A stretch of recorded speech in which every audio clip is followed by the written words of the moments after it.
Okay. This Hello, is you're not... going to say properly, please. Come on, say Can you say properly. it properly? So you can color the butterfly. Can Yeah, you make it blue now? Can you make color purple or Okay. blue? All right. So, Welcome to the Finding Home podcast by the Heartweavers. Hi, I'm Cameron. I'm married to Andre here, Yes. my husband. We have our son Tyler, who is 3.5. We've been living here in Singapore for nearly 4 years. How long have you been married? We've been married since 2019. We got married in Australia, in the Yarra Valley, basically a year after same-sex marriage was legalised in Australia. yeah. Could you share with us how did you meet? Well, we met through an app. Yes. And that was when I was in Melbourne. Cam lived in Melbourne, like in Geelong. And I used to live in Sydney. So over a long weekend, I went over to Melbourne for a holiday, long weekend trip. And I was on an app just trying to chat with people because I was just so bored there. And Cam came onto the app. So we had a chat, and when we found out that we were in the same city, but so far away, we kind of went, let's just meet when we can before I, head back to Sydney. And Cam met me the night before. And so we had dinner, and so that's basically our first kind of date. So one of the first things we discussed was, do you want kids? That was sort of one of the things, sort of being a bit older, both of us. What are you looking for in a person? But I suppose when you come to a later stage in life, you don't really care about things like, your favorite color or what food that you really like. You just go straight to your life goals and how that is going to be aligning to, with each other. And so that's what we did. And so we were quite open with each other, and we kind of realized that we have a lot of goals that align. So so we kind of went from there. Why was kids such a big focus in your first couple? Well, we've always wanted kids, like individually. Before we even met, we wanted a family for ourselves. Initially, it was, obviously it was a big hurdle because how are we going to have, obviously kids when we, attracted to the same sex? Like this is not going to happen. Well, but the thing is, we kind of realized that it's possible. Through surrogacy. And being gay wasn't mutually exclusive from, having a family, children, having a family and stuff like that. Yeah. So we knew we could have a family, but it was just more of a tougher, a difficult journey. And when we found each other, we realized that that goal is also very well aligned, that we want a family, we want the kids. So it was always on the back of our minds that, okay, when we get together at some point, we're going to be going down this path. And so we did. After a couple of years, we decided that we would, start a family and just not wait, especially when we are, a little bit older. Yeah. We were wanting to sort of initially wait for the whole thing, marriage first, then kids being sort of a bit more traditional path, but then that didn't really go to plan. So we sort of started our process before getting married. So and we were really lucky because before Tyler came, I mean we had the whole marriage equality thing. Yeah. So everything just kind of aligned a little bit more than. I'm an only child, so I guess my parents thought initially when I came out as gay would be that they weren't getting grandchildren, and really I think it took them a little while, even though when we said we were on the journey, for them to sort of believe that they were going to have a grandchild. And when they saw Tyler, they were absolutely ecstatic. So Grandmama and Grandpapa really loved Tyler a lot. Unfortunately, due to COVID, they really didn't get to see him a lot for the first 3 years. It was all via FaceTime.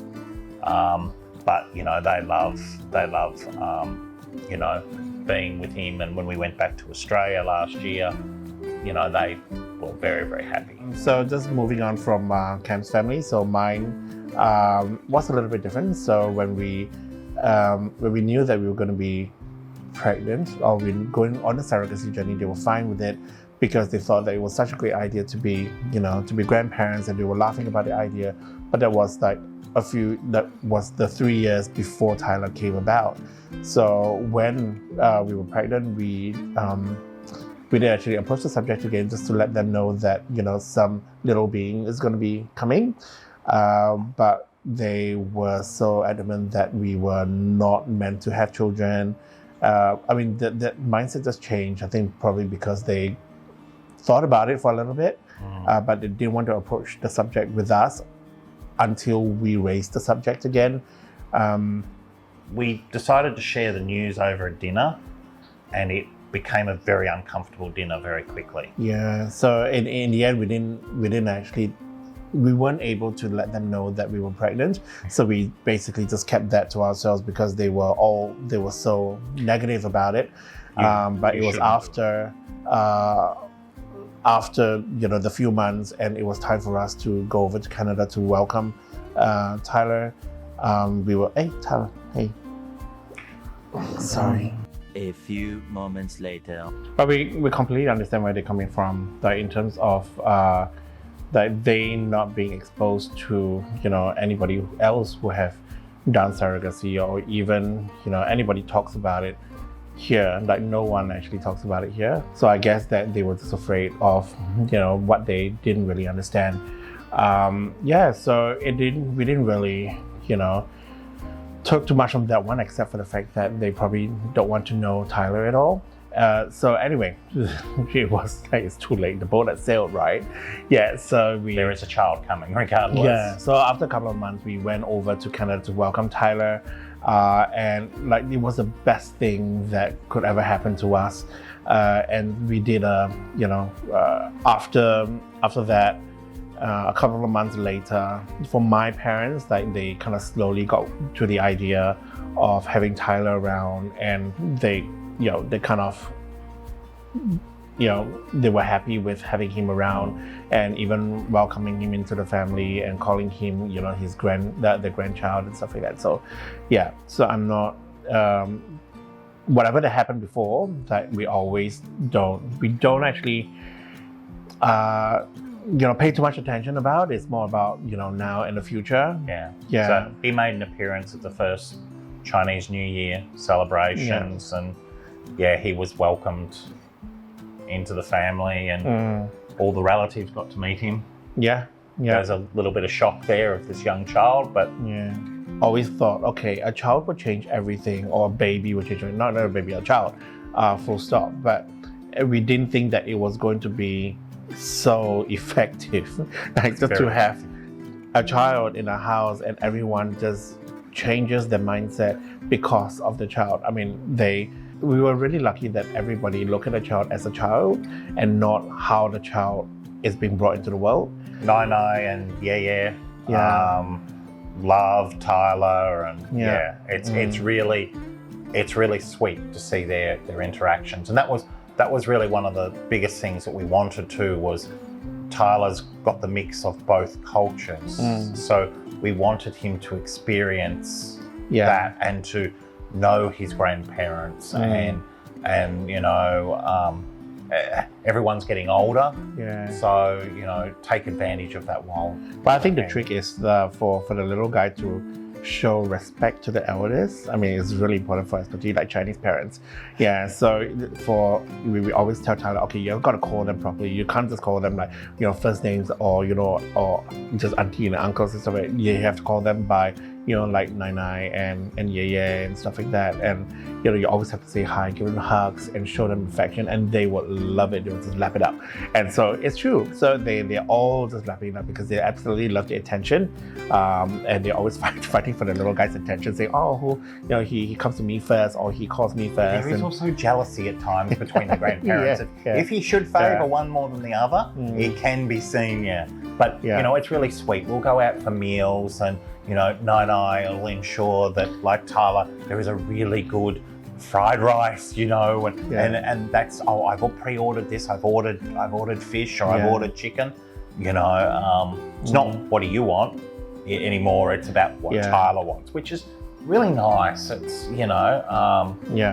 it's very heartwarming to see that. I mean, it's coming out to my parents. It was a bit tough already, but I think there's still a little bit of anxiety or anxiousness around that topic, especially in the house. So we don't actually talk about that.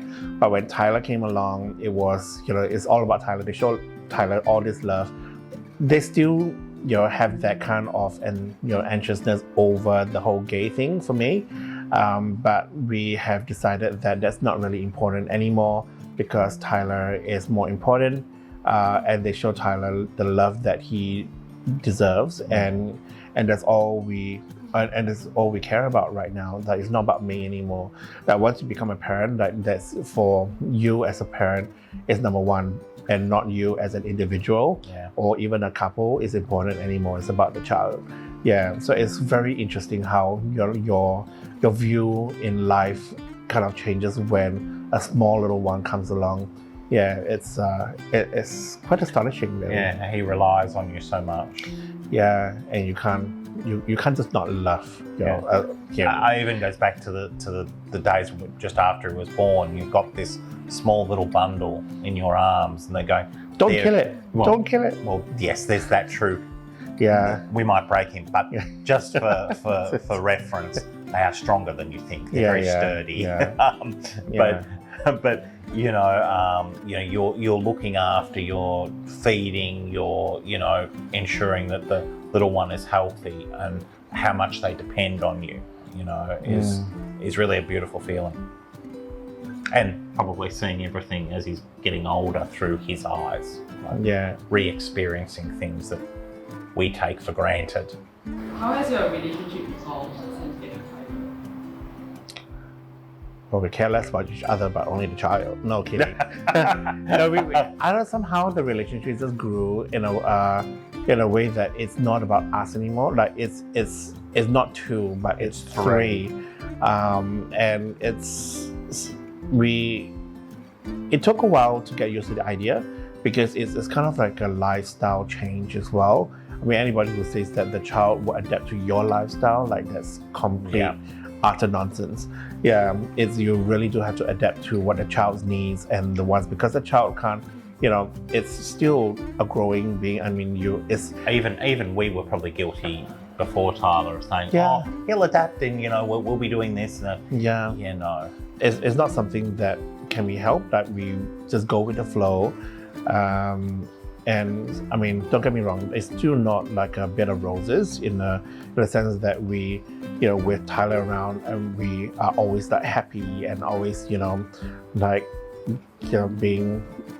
the most joyous people around. I mean, we do have our arguments and stuff like that about each other as a couple, or even with him, like how different parenting styles. I mean, we do talk about it, but there's always a difference in the parenting style. So there's never going to be exactly the same. And you probably learn to not take so much to heart, because when you have a toddler that's in the middle of, say, Vivo on the floor, cleaning the floor because he doesn't want to move, you tend to kind of have to deal with that and go, okay, how do we sort of pick things up and or not? Yes. Yeah, we just learn as we go. I mean, it's there is no handbook.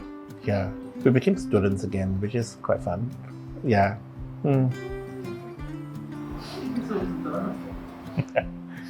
Oh, there's moments where it's not adorable. Yeah, it's not adorable at times. No. Especially when you're overseas and you have a toddler in the middle of a not so clean shopping mall, and just like decides to just lie there. Yeah, and everyone is just like taking pictures around, like like, oh look, there's a child in the middle of the ground. And you just see they're hiding in the back, like trying to see what's going on. Yeah, because if you won't come, you can stay here.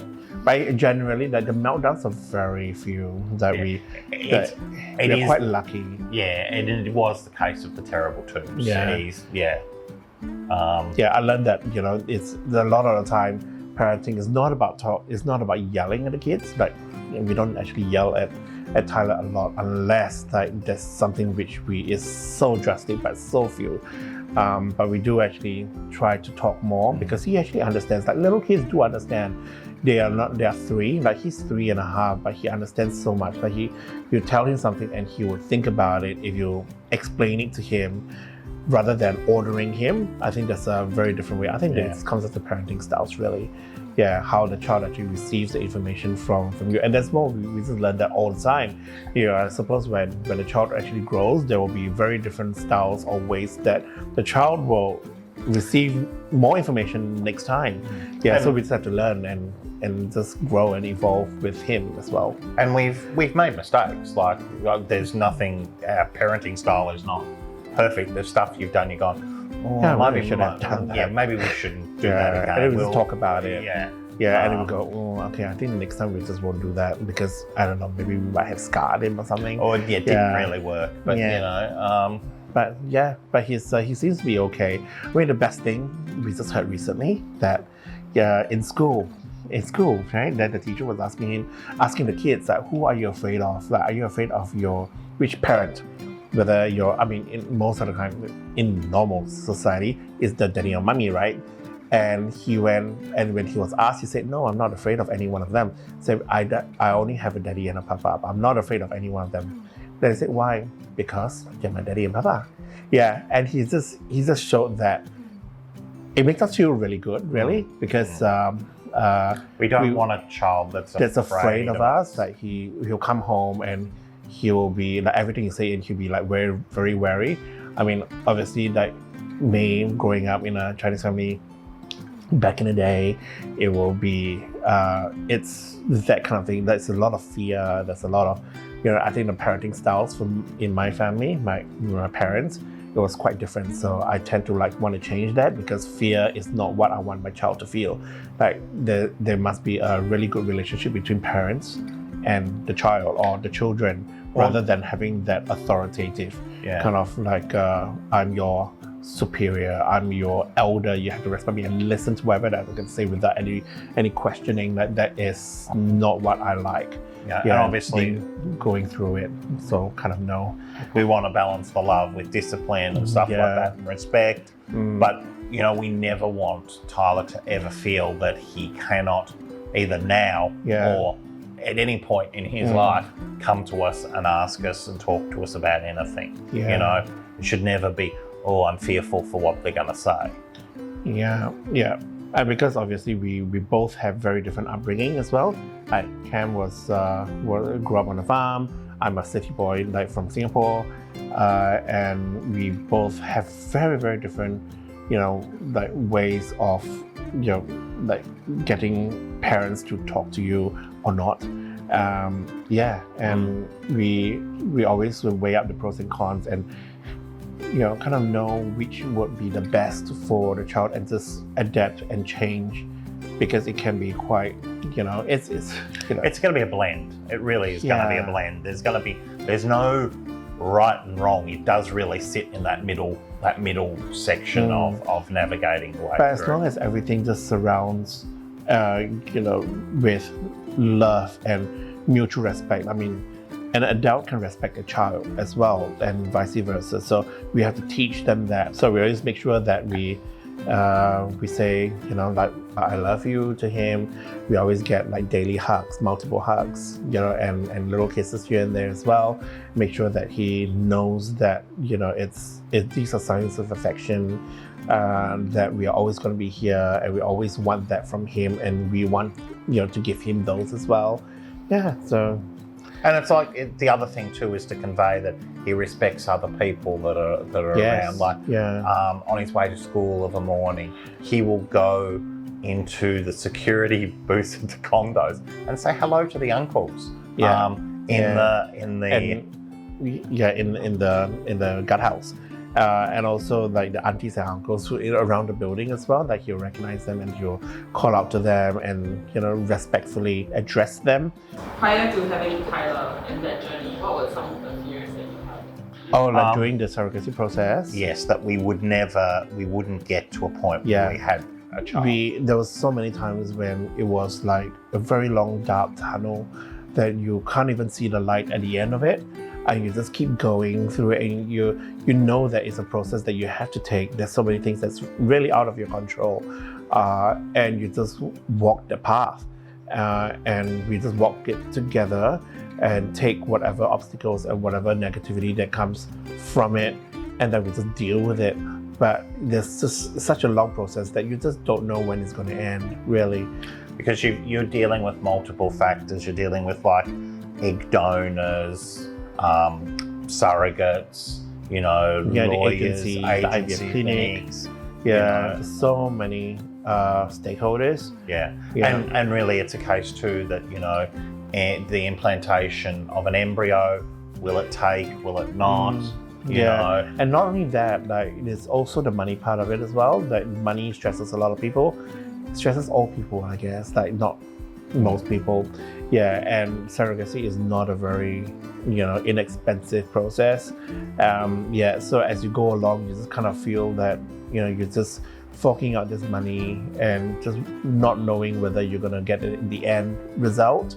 And it is something there's something that we are always we were always afraid of, that we would have all this money out there and we just get nothing. And I think the biggest thing that any child should know that's born through surrogacy is know that they will want it, because the steps that their parents had to go through in order to get them were, it's not a small undertaking. They're very, very wanted, and it's very carefully planned. Yeah. A lot of emotions that go through it as well. And certainly wasn't a mistake.